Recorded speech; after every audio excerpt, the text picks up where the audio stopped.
Ladies and gentlemen, that's right. Another one. Another Myles Garrett video. I can't help myself. When you got a unicorn out there, horns and everything, you got to make a video about him. Myles Garrett, over a week ago, it's been a little over about 10, 11 days since Myles Garrett has requested a trade from the, I was going to say Cleveland Cavaliers, but he's part owner, the Cleveland Browns.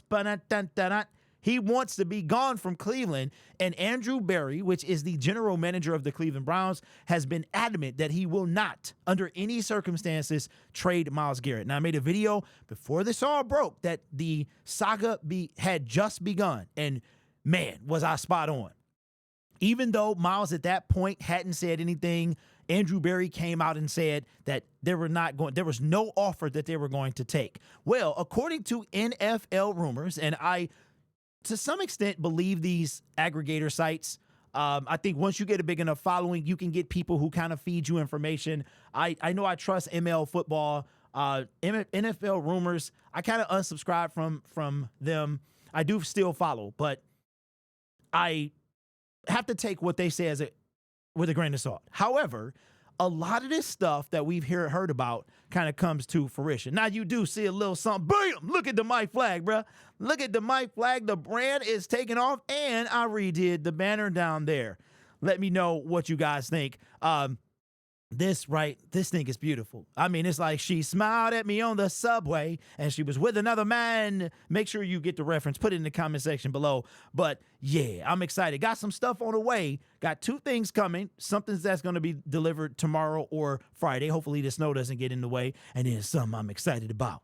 I'm excited about it, man. I can't wait. But anyway, this got me excited as well. Now, I've been seeing in the comment section a lot that I just can't put all the blame on Brad Holmes. Yes, I can. To quote my man Phineas from Phineas and Ferb, yes, I can. And yes, I will, because it is his job and his job alone to put the proper pieces in place for our team.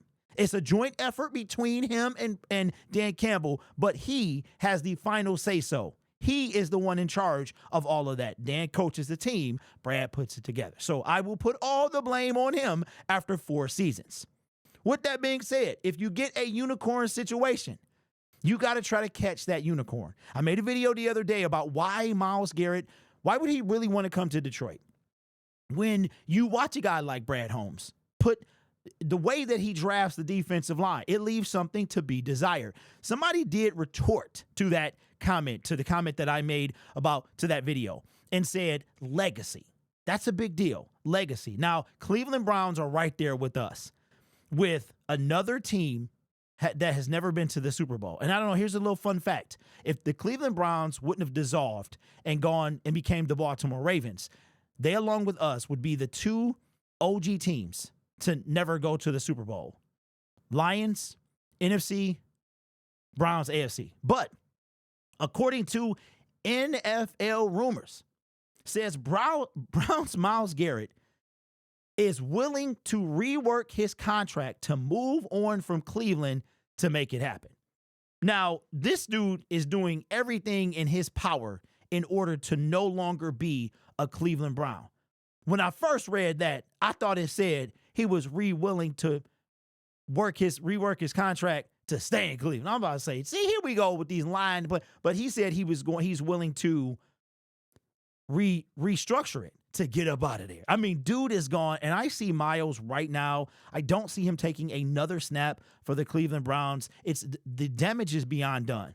It's beyond done. So this is irrevocable. This is irreconcilable. You know, all my divorce people know what that means. That means it ain't gonna work out no matter what they do. If you married with kids, they give you 6 months to see if it's reconcilable. If they give you 3 months if you don't have kids. Trust me, I know. This is irreconcilable differences. He will not take a snap. Now, will Andrew Berry budge? I think that Andrew Berry is going to have to. If you look at the Cleveland Browns situation, they've got to free up some cap space. They got Deshaun Watson. They need a quarterback. They need to do a full rebuild.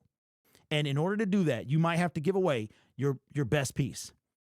We did it with Matthew Stafford. They can do it with Myles Garrett. We've done this several times. Let's look at and this is intriguing, because let's look at his current contract. He is We're right here. So he is 30 years old.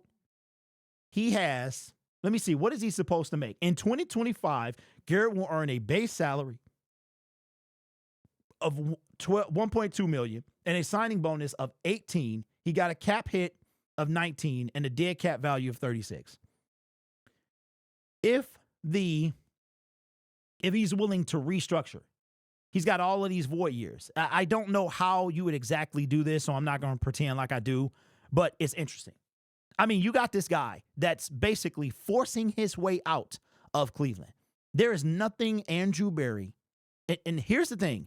If you go back to when Myles first dropped this, let's look at the timeline. It was February the 3rd, which was last Monday or 2 Mondays ago, the beginning of Super Bowl week. Myles Garrett comes out with the trade request. Tuesday, he starts the Radio Row interviews, Tuesday, Wednesday.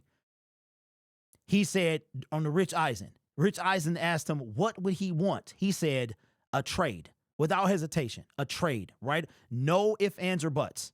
Andrew Berry comes out and says, we're still not interested in trading him. I don't really believe that because GM talk is GM talk. I think that Myles Garrett will not be a Cleveland Brown come the NFL draft. I think that all 31 teams are going to be fighting over this guy.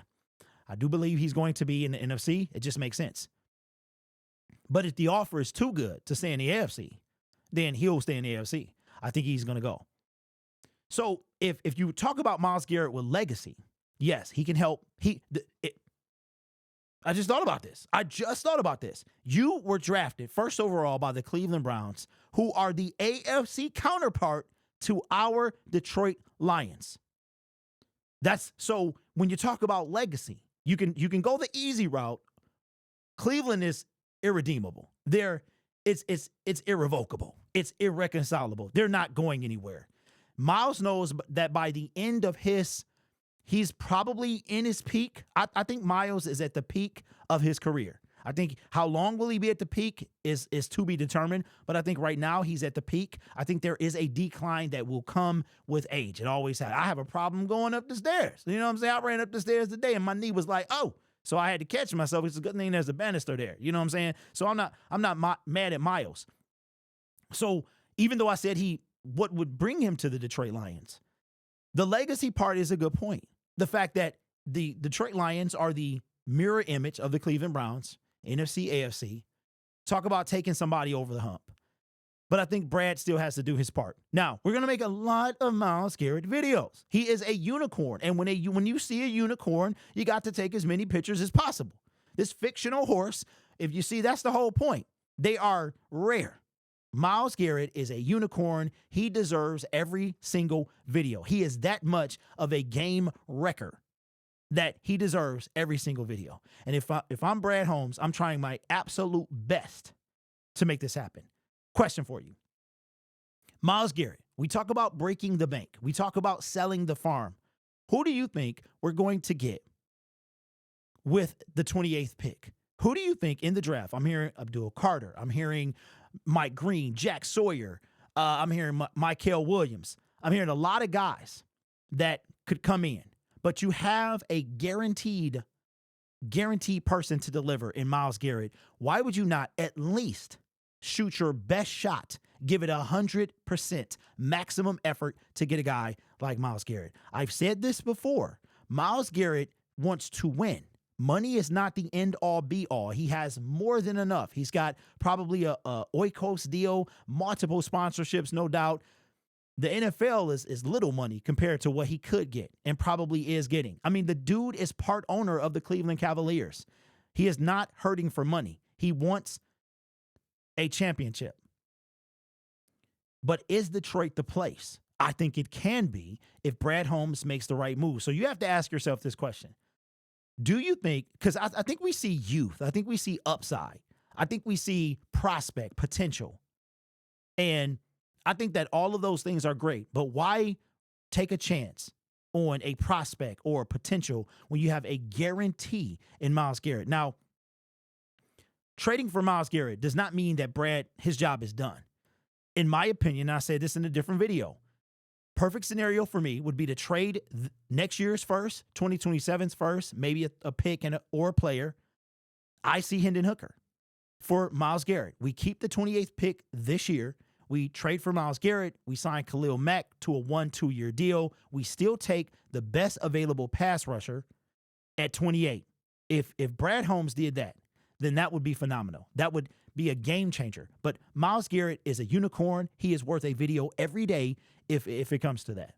I hope that he winds up over here. Brad Holmes, if he was to do this, he would upset the establishment. This is something that nobody expects our general manager to do. And if he was to do this, it would change my entire outlook on him. It would tell me that he has seen the error of his ways. He has seen the Broderick Martins, the Levis, the Josh. Maybe he stays away from injury players. It's funny. Football is a 100% injury sport. And I think we saw what happens if you have your eggs all in one basket. And Myles Garrett getting hurt. If I would rather trade for a guy with little to no injury history, a unicorn like Myles Garrett, and he get hurt, and it'd be a freak Aiden Hutchinson type accident, then sign a person like Marcus Davenport in free agency when all he's shown you is that he cannot play a full season in his career. Things happen, freak accidents happen. It is what it is. There's nothing you can do about it. But if Brad Holmes is properly building through the draft, you can take a chance on Myles Garrett. Injury to Myles Garrett would not hurt so much. But I'm about to cook right now. I'm about to cook with grease. If Brad Holmes properly built through the draft, we wouldn't have been as bad as we were with Hutch. Now, Derek, what do you mean? We didn't properly build the D-line through the draft. Josh Pascal, Levi, Onwuzurike, that's the same person. James Houston was what I meant to say. He has neglected it. It doesn't matter what you think I'm saying. I'm saying what actually happened. I don't have to say, you don't have to believe me. You don't have to take my word for it. It's in the books. For everything great he has done, he has failed on the D-line, period. There's nothing you can do. This was his final year to prove that that was opposite of reality, and he didn't do that. So now he has to. And that is why. To the people that asked this question, why am I holding Brad Holmes 100% responsible? Because he is responsible for putting this team together. It is his decision.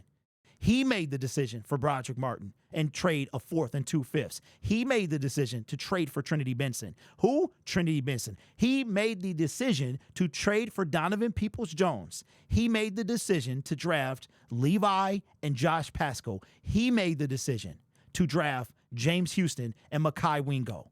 He does not prioritize the defensive line. Because if you tell me that Josh Pascal and Levi were priorities, I think you would not be being honest with yourself. They weren't. They were not. And there's no reason in a time in 2023 when we so desperately needed a defensive line, you would trade up for a project pick who up until year 3 has proven nothing. He was not even worth a draft pick. There is potential, in my humble opinion, that Broderick Martin would have been undrafted. Let me ask you this. What was the last 3rd-round pick that you saw that after 2 seasons got as much work as Broderick Martin? And it wasn't based off injury. It was based off skill set. You do not take projects. Somebody put out a post, and I got to give some love to these guys. Crunch Time Sports. These guys was holding it down, holding their own, talking about the pass rush. And I was like, oh, that sounds like me a little bit. Because everybody's afraid. They want to walk on this thin ice. They're afraid to upset all of you because you don't want to hear that. There was a time negativity sold, doom and gloom sold with the Detroit Lions. Now, in 4 years, that's not the case. 4 years ago, if you made a positive video, nobody wanted to hear it. They wanted to vent. They wanted to rant. They wanted for you to express how you were feeling so they could feed off you. Now, if you criticize anything that they do, point out any flaw, anywhere they can improve, they have a problem. Shout out to those guys, because not a lot of people can do that. This channel is made possible by viewers, subscribers, and members just like you. It's because of your support I get to do what I do and get stuff like this. Oh my God, I'm so excited. I'm so excited. As a matter of fact, here's the old one right here, and there's the new one. Ooh, that mug is beautiful. It is beautiful. Mwah. I got some more stuff coming too. I'm excited about that as well. As a matter of fact, don't go nowhere. Ooh-wee. It's going down, man. I'm ready, baby, for the NFL Combine. Got my little badge. Got my little lanyard. You know what I'm saying? Let me see if I can do this. I've never tried this. I didn't really want to get this one here. Okay, how we do this? You're supposed to you're supposed to push. Okay, I see how you do that there. I see how you push it in, you pop it out. Bam. And check this out. I showed y'all, but on the back, the purpose was to not have this little case. And I think I might keep it, but to turn it around, somebody say, oh, what's this about Lions Syndicate? What, like, you know, they might not know. And if they don't know, I'm going to let them know. If you actually pause your TV, your cell phone, you take your sons, your daughters, you take your wife, your girlfriend, you take they phone, and you scan this QR code, my channel will pop up. I'm excited. I've already registered for the Combine all 4 days. I got a confession. No, I'm probably going to go all 4 days. I'm going day one, which is Thursday, February 27th. I am going for, who else? The defensive line. That's when they do their drills. Doors open at 1. Event, the drills start at 3. You got to be out the door by 9. So, yeah. 2 weeks. As a matter of fact, 2 weeks from tomorrow. So I'll be there. Anyway, this channel, you already said that. You could be anywhere else. Did I say that? I don't know, but you already know that. You guys are awesome. Take care of yourself and each other. And as always, go Lions. Bam! The mic flag is cold.